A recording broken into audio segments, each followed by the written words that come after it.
Hi, I'm Ricky Gallagher from the Gallagher Law Firm. Thank you for joining me today. A question I'm often asked is, what is your process for screening a medical malpractice case? Well, there are a number of steps to the process. The first thing you'll do is you'll call my firm. If you call my firm, you're going to speak to my assistant, Megan. Megan's going to take down the general information. On that basis, I will review the general information you give to Megan and make a decision as to whether that's a case that I think I want to deal with. Once I decide that I'd like to talk to you about the case, you'll be set up with either a phone call or a meeting with me.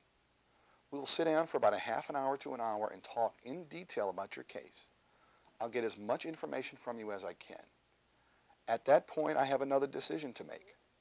Do I want to get the medical records or not? Once I decide that I want to get the medical records, I'm going to ask you to obtain the medical records for me.